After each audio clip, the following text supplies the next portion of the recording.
अस्सलामुअलैकुम स्टूडेंट्स, उम्मीद है आप सब खैरियत से होंगे। मेरा नाम है अली और आप देख रहे हैं techie for you. Students, last lecture के अंदर हमने इस ऐप के अंदर साइन अप के फीचर ऐड कर लिया था, यानी कि यूज़र आके रजिस्टर हो सकता है इस ऐप के ऊपर।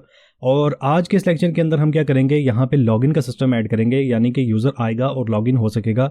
और लॉगिन के साथ साथ हमने एक और चीज़ करनी है कि जैसे ही वो लॉगिन हो तो उसकी जो डिटेल है, जो भी हमें रिक्वायर्ड है इस ऐप के लिए, तो हम क्या करेंगे, उसको लोकल डीबी में ऐड करवा लेंगे। ठीक है, तो सबसे पहले हम क्या करते हैं, पोस्टमैन पे चलते हैं। और यहाँ पे ना हमारे पास ये लॉगिन का एंड पॉइंट है और हमारे पास बेस यूआरएल लगा हुआ है। यहाँ पे हमने क्या करना है, ईमेल और पासवर्ड सेंड करना है। और यहाँ पे जो हमने रजिस्टर किया था उसी यूज़र के साथ हम क्या करेंगे, यहाँ पे लॉगिन करने की कोशिश करेंगे। तो यहाँ से मैं करता हूँ इसको सेंड। और यहाँ पे हमारे पास एपीआई जो है वो हिट हो चुकी है। यहाँ पे 200 का रिस्पांस आ गया है, यानी कि स्टेटस कोड जो हमारा 200 के बराबर है, ओके है, डन है। और उसके बाद हमारे पास यहाँ पे रिस्पांस भी आ गया कि हाँ यार ये यूज़र वैलिड है, इसके पास ये डाटा है। ये देखिए यहाँ पे हमारे पास डाटा के अंदर उसकी डिटेल आ रही है, बिजनेस के अंदर उसकी बिजनेस की डिटेल है। और इसी तरह अगर हम नीचे जाएँ तो हमारे पास यहाँ पे एक और सेक्शन होगा सर्विसेज का, तो वो मैं आपको बता देता हूँ कि वो किस लिए होगा। ये देखिए यहाँ पे नीचे हमारे पास सर्विसेज का भी सेक्शन यहाँ पे आ गया। ठीक है, इसका मतलब है हमारे पास जो एपीआई है वो तो प्रॉपर काम कर रही है। अब हमें क्या करना पड़ेगा, सबसे पहले यहाँ पे लॉगिन के लिए एक स्क्रीन बनानी पड़ेगी, उसका एक कंट्रोलर बनाना पड़ेगा और उसकी एक सर्विस बनानी पड़ेगी। तो मैं क्या करता हूँ, जल्दी जल्दी ये चीज़ें बना लेता हूँ, तो फिर आपसे मिलता हूँ। तो ले जी, फाइनली यहाँ पे हमने अपना कोड कर लिया है और एक हमने लॉगिन की स्क्रीन बनाई है। ठीक है, और हमारे पास एक साइन इन का कंट्रोलर है और साइन इन की एक सर्विस है। मैं आपको ये सारी एक्सप्लेन कर देता हूँ। पहले मैं क्या करता हूँ, यहाँ पे ना आपको यूआई दिखा देता हूँ। ठीक है, तो यहाँ से हम इसको क्लोज करते हैं और यहाँ पे हमारे पास यूआई है इसका, ये रहा। ठीक है, मैं एक दफ़ा रीस्टार्ट भी कर लेता हूँ ताकि आपको पता चल सके कि भाई ये चीज़ बन गई है।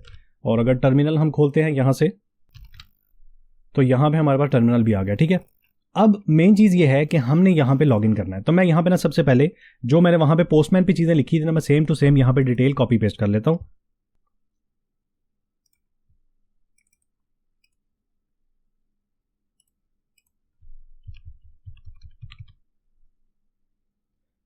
मैंने ये डिटेल ऐड कर ली और यहाँ से लॉगिन के बटन पे क्लिक करता हूँ। तो ले जी, फाइनली यहाँ पे हमारे पास लॉगिन हो चुका है। मैंने एक दो बार हिट किया, बीच में जो है इंटरनेट का मसला आ गया था जिसकी वजह से मेरे पास यहाँ पे काफ़ी लेट रिस्पांस आया। और जैसे ही मैंने लॉगिन के बटन पे क्लिक किया तो यहाँ पे मुझे ये दिखा रहा है रिस्पांस बॉडी। अब मैं ये चीज़ें आपको एक्सप्लेन कर देता हूँ कि ये चीज़ चल कैसे रही है, काम कैसे कर रही है। ठीक है, यहाँ से इसको बंद करते हैं। अच्छा, सबसे पहले यूआई की बात करें तो यार साइन इन स्क्रीन मैंने एक बनाई है सिंपल सी। आपको पता है ये चीज़ें आप भी बना सकते हैं। स्कैप फोल्ड ऐप बार है, उसके अंदर लॉगिन का मैंने एक टाइटल दिया हुआ है, उसके अंदर पैडिंग के अंदर एक फॉर्म बनाया है। फॉर्म के अंदर अब ज़्यादा से ज़्यादा क्या हो सकता है हमारे पास, फॉर्म के अंदर अगर मैं इसको रीस्टार्ट करता हूं तो मेरे पास एक ईमेल होगी और एक पासवर्ड का फॉर्म होगा। ठीक है, तो इसी तरह आप यहाँ पे देख सकते हैं कि ये ईमेल के लिए फील्ड है। उसके बाद मैंने एक साइज बॉक्स दिया, यानी कि थोड़ी हाइट दे दी। उसके बाद मैंने OBX का यूज़ करके ये मैंने साइन अप की फील्ड के अंदर आपको समझाया था जब हम साइन अप कर रहे थे, तो वहाँ पे ये पासवर्ड की फील्ड के ऊपर मैंने ये चीज़ आपको एक्सप्लेन की थी कि ये OBX काम क्यों कर रहा है, किस तरह काम कर रहा है। ये हमारे पासवर्ड के लिए काम कर रहा था कि हमने अगर यहाँ से देखना है तो यहाँ पे हम क्लिक करते हैं तो OBX की वजह से यहाँ पे रियल टाइम चेंजेस जो है हमें दिखा देता है। ठीक है, इसके बाद हमारे पास एक फॉरगेट पासवर्ड का बटन है जिसके ऊपर अभी हमने कुछ भी नहीं लगाया हुआ। ये सिंपल सा एक राउट बनाया हुआ है, इसके अंदर हम जब काम करेंगे तो फिर देखेंगे कि फॉरगेट पासवर्ड जो है ना किस तरह काम करता है। अभी फिल वक्त हम लॉगिन देख लेते हैं। एक हमारे पास लॉगिन का बटन है। ठीक है, उसके नीचे हमने एक ऐसे ही रो बना के तो साइन अप के बटन एक लगा दिया कि हमने बोला कि अगर साइन अप करना चाहते हो तो आप डायरेक्ट साइन अप पे जा सकते हो। लाइक अगर मैं यहाँ पे साइन अप पे क्लिक करता हूँ तो यहाँ पे आ गया मैं साइन अप की स्क्रीन के ऊपर। ठीक है, अब मेन चीज़ ये है कि ये काम कैसे कर रहा है। ठीक है, तो ये चीज़ जो है ना ज़्यादा समझने वाली है। अब सबसे पहले आ जाते हैं कंट्रोलर के अंदर। और कंट्रोलर के अंदर ना हमारे पास यहाँ पे दो फील्ड्स हैं, यानी कि दो कंट्रोलर हमने बनाए हैं, ईमेल कंट्रोलर और पासवर्ड कंट्रोलर। अच्छा, ये RX बूल जो है ये हमारे इसके लिए इसको कंट्रोल कर रहा है कि ये हिडन हो रहा है और शो हो रहा है। ठीक है, ये इस चीज़ को कंट्रोल कर रहा है। उसके बाद मैंने आपको एक लोकल DB की एक सर्विस फाइल बनानी बताई थी कि यार आप ये फाइल बना लेना, इन फ्यूचर हमारे काम आएगी। तो अगर आप इसके ऊपर क्लिक करते हो, ठीक है, तो ये देखें यहाँ पे हमने लोकल DB के लिए सारा कुछ ऐड किया हुआ था, जो चीज़ें हमें रिक्वायर्ड थी। ये देखिए काफ़ी लंबी फाइल थी, ये चीज़ें मैं आपको पहले एक्सप्लेन कर चुका हूँ। ठीक है, अब साइन इन कंट्रोलर के अंदर आते हैं। मैंने उसका इंस्टेंस बना लिया जो मैंने लोकल DB की फाइल बनाई थी। उसके बाद मैंने एक सर्विस जो फाइल बनाई साइन इन की, ठीक है, लॉगिन की, तो उसका मैंने इंस्टेंस बना लिया। अब अगर मैं उसके अंदर जाता हूँ तो उसके अंदर भी आपको कोड नजर आ जाएगा, मैं बाद में आपको समझाता हूँ। तो सबसे पहले हमने क्या किया, यहाँ पे एक मेथड बनाया। और अच्छा, एक और चीज़, यहाँ पे हमने मैप बनाया, उसको गेट कर लिया कि अगर मैं लॉगिन डाटा के ऊपर हिट करता हूँ, यानी कि मैं इसको एक्सेस करने की कोशिश करता हूँ, तो जो ईमेल और पासवर्ड मैंने ऐड किया होगा वो मुझे यहाँ से मिल जाएगा। अगर आप साइन इन स्क्रीन में आते हैं तो फील्ड के अंदर देख सकते हैं कि साइन इन कंट्रोलर के अंदर जाके ईमेल कंट्रोलर को एक्सेस कर रहा है, कि मतलब उसके अंदर ये वैल्यूज को ऐड कर रहा है। जो भी मैं ईमेल लिखूंगा वो जाएगी इसके अंदर, और ये कहाँ पे जा रहा है, ये मेरा जा रहा है कंट्रोलर के अंदर ही। देखें यहां से मैंने इसको एक्सेस किया हुआ है, ठीक है, ये चीज क्लियर होगी। उसके बाद मैंने क्या किया, एक मेथड बनाया सेम जिस तरह हमने साइन अप का मेथड बनाया था, इसी तरह सेम टू सेम यूजर का लॉगिन का हमने जो है ना यहाँ पे मेथड बना लिया। उसके बाद हमने क्या किया, यहाँ पे ट्राई कैच का मेथड यूज किया। उसके बाद मैंने बोला कि यार ठीक है, मुझे जो मैंने सर्विस की एक फाइल बनाई है ना, उसके अंदर एक लॉगिन नाम से मेथड है, और मैं उसको रिक्वेस्ट डाटा भेजूंगा, यानी कि जो भी मैंने यहाँ पे ये बनाया हुआ है ईमेल और पासवर्ड, मैं वो यहाँ से इसको भेज दूंगा, ठीक है। अब ये चीज़ आपने बड़े गौर से देखनी है। अब अगर मैं इस सर्विस के अंदर जाता हूँ तो सर्विस के अंदर क्या हो रहा है, ये देखिए सेम वही लॉगिन मेथड है, और ये आर्ग्यूमेंट में क्या ले रहा है, रिक्वेस्ट डाटा, ठीक है। रिक्वेस्ट डाटा यानी कि मैप डायनेमिक होगा, स्ट्रिंग डायनेमिक होगा, कि इसके अंदर कोई भी हम डाटा पास कर सकते हैं। उसके बाद मैंने क्या किया, मेरे पास बेस यूआरएल और मेरा एंड पॉइंट था, मैंने उसको मर्ज करके एक यूआरएल बना लिया। ये आपको मैं साइन अप की वीडियो के अंदर जो है ना ये चीज़ें एक्सप्लेन कर चुका हूँ, ठीक है। अगर आपने वो नहीं देखी तो यार वो देख लो, आपको आइडिया हो जाएगा। उसके बाद मैंने क्या किया, ट्राई कैच का मेथड यूज़ किया, उसके अंदर मैंने अपनी जो मेरी एपीआई है पोस्ट मेथड की, उसको मैंने हिट करवा दिया। अब ये जो यूआरएल है इसको मैंने URI.parse करके कन्वर्ट करके यूआरएल के अंदर पास किया। उसके बाद बॉडी के अंदर जेसन इन कोड किया, यानी कि अपने डाटा को पैक किया इन कोड करके, तो मैंने बॉडी के अंदर पास कर दिया। अब बॉडी के अंदर कौन सा डाटा आएगा, जो मैं पिछली स्क्रीन से लेके आ रहा हूँ, यानी कि पिछले मेथड से लेके आ रहा हूँ। उसके बाद मैंने हेडर्स पास किया, ठीक है। उसके अंदर मैंने बता दिया कि मेरे कंटेंट टाइप क्या होगा और एक्सेप्ट क्या होगा, ठीक है। सेम एप्लीकेशन/जेसन ही होगा, ठीक है। उसके बाद मैंने टाइम आउट कर दिया कि 30 सेकंड बाद ऑटोमेटिकली अगर रिस्पांस नहीं आता सर्वर से तो ऑटोमेटिकली मेरी एपीआई है वो टाइम आउट कर जाए और मुझे कोई इशू ना आए, वहाँ पे वो मैसेज कर दे कि यार सर्वर बिजी है या ब्ला ब्ला, जो भी मैंने मैसेज यहाँ पे रिटर्न करवाया हुआ होगा। उसके बाद मैंने जो भी मुझे रिस्पांस और स्टेटस कोड मिल रहा है मैंने यहाँ पे इसको प्रिंट करवा लिया।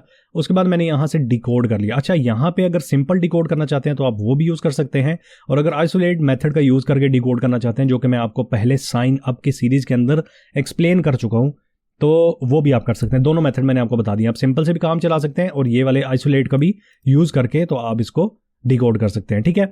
उसके बाद मैंने देखा कि मेरा जो रिस्पॉन्स है उसका स्टेटस कोड 200 या 201 के बराबर है, तो रिटर्न कर दो क्या, मैसेज, जो मुझे यहाँ से पोस्टमैन की एपीआई से मिलेगा मैसेज, ठीक है। उसके बाद मुझे मिलेगा एक स्टेटस, मैसेज और डाटा। डाटा के अंदर क्या होगा, ये जो डाटा आ रहा है इस मैप के अंदर जो भी मेरा डाटा होगा वो क्या करेगा, बैक भेज देगा कहाँ पे, मेरे इस कंट्रोलर के ऊपर। मैं यहाँ से इसको क्लोज करता हूँ तो वो कहाँ जाएगा, वो मेरे इस कंट्रोलर के ऊपर आएगा। यहाँ से रिस्पांस मैंने एपीआई हिट की, मुझे जो रिस्पांस मिला वो मेरा रिजल्ट के अंदर आ गया। अब रिजल्ट के अंदर मुझे स्टेटस भी मिल रहा है और डाटा भी मिल रहा है। ये चीज़ क्लियर होगी। आ जाते हैं दोबारा साइन इन की सर्विस के ऊपर। अब यहाँ पे देखें तो मैंने यहाँ पे एपीआई एरर हैंडलिंग क्लास बनाई थी और उसके अंदर मैंने अपने रिस्पांस को भेज दिया। ये भी मैं चीज़ें आपको पहले समझा चुका हूँ, अगर आपने ये चीज़ें नहीं देखी तो भाई ये आपका मसला है, मेरी गलती नहीं है इसमें, ठीक है। तो ये चीज़ें मैं आपको डिटेल से एक्सप्लेन कर चुका हूँ, ये पहले ही मैंने क्लासेस आपसे बनवा ली थी। तो ये देखिए कितना बड़ा फायदा हो गया हमें, ये क्लासेस का यूज़ करके हमें एरर हैंडलिंग बार बार करनी नहीं पड़ रही। हम एक ही क्लास का इंस्टेंस बनाते हैं, उठा के उसको डाल देते हैं और रिस्पांस भेज देते हैं, वो ऑटोमेटिकली आपके से हमें हैंडल करके वापस रिटर्न कर देता है। अब अगर तो हमारी एपीआई हिट हो जाती है सक्सेसफुली तो ये फील्ड चलेगी, एल्स केस में ये, और अगर कोई एपीआई हिट होने से पहले ही कोई मसला आ जाता है, ट्राई कैच उसको हैंडल करेगा तो कैच के अंदर वो रिटर्न हो जाएगा और रिटर्न होकर हमारे पास क्या हो जाएगा, मैप स्ट्रिंग डायनामिक रिजल्ट के अंदर यहाँ पे आ जाएगा। अब जैसे ही हमारे पास रिस्पॉन्स यहाँ पे आया उसको मैंने चेक कर लिया कि यार स्टेटस जो है वो ट्रू के बराबर है और डाटा नहीं बराबर किसके, नल के, ठीक है। यानी कि डाटा नल नहीं है तो क्या करो, आप ऐसा करो उसका डाटा निकाल लो, उसका टोकन निकाल लो और यहाँ पे उसको मैंने प्रिंट करवा लिया। यहाँ पे सिंपल सी स्नैक बार लगाई। अब मेन चीज़ जो हमने लोकल डीबी में डाटा यूज़ किया, सेव करवाया, तो ये देखिए यहाँ पे मैंने एक, अगर मैं इसके ऊपर हिट करता हूँ सेव यूजर डाटा, तो मेरे पास यहाँ पे एक मेथड बना हुआ है लोकल डीबी का, शेयर्ड प्रेफरेंसेस का यूज करके। तो उसके अंदर मैं क्या कर रहा हूँ, जो भी मैं डाटा वहां से पास कर रहा हूँ उसको मैं यहाँ पे सेव करवा रहा हूँ। तो ये सर्विस की फाइल मैंने आपको बनानी सिखा दी थी, अगर आपने ये भी नहीं बनाई तो भाई फिर कुछ भी नहीं हो सकता, फिर वापस जाओ ये देख लो कैसे बन रही है, ठीक है। अच्छा, अब यहाँ पे मैंने क्या किया, मैंने अवेट का यूज करके मैंने बोला भाई जब तक ये सेव ना हो जाए ना तो अगली कंडीशन पे नहीं जाना तुमने, ठीक है। तो ये मैंने क्या किया, जो मेरे पास रिस्पॉन्स आ रहा था ना, ये डाटा सबसे पहले तो मेरे पास रिजल्ट के अंदर आया, रिजल्ट से मैंने यहाँ पे डाटा के पास निकाल दिया, ठीक है। अब डाटा से मैं सारा डाटा निकाल रहा हूँ और आगे मैं उसको सेव कर रहा हूँ। अब इसमें दो मेन चीज़ें हैं, इस बिजनेस अवेलेबल, इस सर्विस अवेलेबल, ये दो मेन चीज़ें हैं जो आपको यहाँ पे मिल जाएंगी। ये देखें यहाँ पे मिल रहा है बिजनेस और सर्विस, ट्रू एंड फॉल्स की बेस पे आपको ये मिल जाएगा, ठीक है। तो मैंने क्या किया, इस बिजनेस अवेलेबल, इस सर्विस अवेलेबल, तो ये आपको यहाँ पे पता चल जाएगा। अब उसके बाद मैंने क्या किया, अच्छा ये जो लाइन है ये मैंने ऐसे ही चेक की है कि क्या मेरा डाटा लोकल डीबी में सेव हुआ या नहीं। आप इसको अनचेक भी कर सकते हैं, डिलीट कर सकते हैं, कमेंट कर सकते हैं, वो आपकी मर्जी है, ठीक है। मैंने क्या किया, मैंने जैसे ही सेव हुआ मैंने साथ ही फेच भी कर लिया लोकल डीबी से, सारा मैप उठा के ले आया मैंने, यहाँ पे प्रिंट करवा लिया, देख लिया अच्छा डाटा सेव हुआ यूजर का या नहीं, यहाँ से मुझे आइडिया होगा। ये चीज़ आप कमिट कर सकते हैं, उसका मसला नहीं है। अब मेन चीज़ है, यहाँ मैंने एक लॉजिक लगाया, ये अगर आप देखें तो आपको आसानी से पता चल जाएगा कि मैंने देखा कि डाटा और बिजनेस अगर बराबर है फॉल्स के, यानी कि उसका बिजनेस नहीं बना हुआ, तो क्या करो यहाँ पे बिजनेस वाली स्क्रीन पे चले जाओ। अभी मैंने स्क्रीन नहीं बनाई, मैंने सिंपल प्रिंट करवा लिया भाई क्रिएट न्यू बिजनेस, ताकि मुझे पता चल जाए कि इस यूजर का बिजनेस नहीं है, वो बिजनेस बनाएगा अपना जाके, ठीक है। एल्स इफ अगर उसकी सर्विस भी नहीं है, यानी कि उसकी सर्विस बराबर है फॉल्स के, तो भाई उसने सर्विस भी नहीं बनाई, तो उसको भेज दो किस पे, create a new service screen पे, तो वहां पे वो अपनी सर्विस क्रिएट कर लेगा। अगर ये दोनों ट्रू हैं, ठीक है, तो एल्स केस में क्या होगा, वो चला जाएगा होम स्क्रीन पे। समझ आ रही है चीज, वो जाएगा होम स्क्रीन के ऊपर। तो अभी हमारे पास अगर हम एपीआई में देखें तो मेरे पास यहाँ पे बिजनेस भी ट्रू है और सर्विस भी ट्रू है। आप टेंशन ना लें, इस चीज का मैं आपको बताऊंगा कि आपने कैसे बनाना है और यहाँ पे कैसे ट्रू आएगा, वो बात की बात है। बट फिल वक्त चीज देखें कि मेरी ये दोनों कंडीशन ट्रू हुई, वो एल्स केस में चला गया और उसने क्या किया, मेन स्क्रीन पे मेरी ऐप को ले गया। ये चीज आपको क्लियर हुई, ठीक है। और नीचे एल्स केस में हमने क्या किया, सिंपल स्नैक बार दिखा के तो हमने एरर जो है वो शो करवा दिए। इसी तरह ट्राई कैच का यूज किया था, तो कैच के अंदर भी हमने अपने एरर को यहाँ पे शो करवा दिया। और जैसे ही हमारा ये कंट्रोलर खत्म हुआ, उसका काम खत्म हुआ, तो हमने ऑन क्लोज के अंदर अपने जो कंट्रोलर हैं उनको डिस्पोज कर दिया। समझ आ गई चीजें, बिल्कुल सिंपल सा काम था। यहाँ पे अगर मैं आता हूँ साइन इन स्क्रीन के अंदर, तो यहाँ पे देखें मैंने चेक किया कि मेरी फॉर्म की डॉट उसकी करंट स्टेट अगर तो वैलिडेट है, वेल एंड गुड, तो क्या करो आप सिंपल मेरी एपीआई को हिट करवा दो, ठीक है। एल्स केस में आपने जो यहाँ पे ये वैलिडेटर लगाए होंगे वो चल जाएंगे। समझ आ रही है, अगर मैं यहाँ से मतलब कुछ भी इंटर नहीं करता दोनों के अंदर, तो यहाँ पे मैं क्लिक करता हूँ लॉगिन के ऊपर, तो वो बोल रहा है भाई email is required, password is required, तो वो कहाँ से चल रहा है, यहाँ से चल रहा है वैलिडेटर से। तो दोनों के ऊपर मैंने वैलिडेटर लगाया हुआ है, और जैसे ही मैं हिट करूंगा अगर मेरी दोनों फील्ड्स एम्प्टी हैं तो वो मुझे एरर थ्रो कर देगा।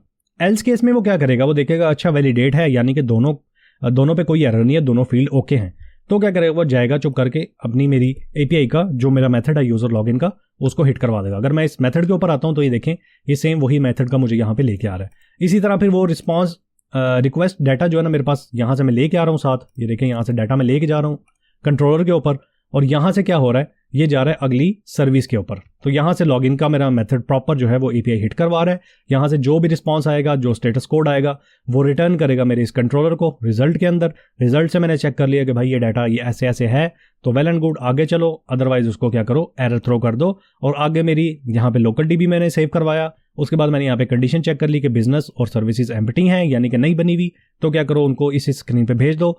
एल्स केस में वो चला जाए होम स्क्रीन पे, यानी कि उसका सारा कुछ बना हुआ है। तो ये हमारे पास जो है ना लॉगिन का सिस्टम था, हमने ये लॉगिन का सिस्टम क्रिएट कर लिया। साइन अप का पहले हमने क्रिएट कर लिया था, अब हमने लॉगिन का क्रिएट किया। और इंशाल्लाह नेक्स्ट लेक्चर के अंदर हम फॉरगेट पासवर्ड का सिस्टम देखेंगे, और उसके अंदर हम फॉरगेट पासवर्ड के लिए ईमेल भेजेंगे, फिर वो ईमेल आएगी, फिर हम उसको वैलिडेट करेंगे, मतलब इस तरह करके कोई सिस्टम लगाएंगे। और वो भी मैं चीज़ आपको एक्सप्लेन करूंगा कि भाई आप किस तरह ये चीज़ अचीव कर सकते हो, ठीक है। तो यार यहाँ पे करते हैं अपने लेक्चर को एंड, और इंशाल्लाह मिलते हैं अगले लेक्चर के अंदर।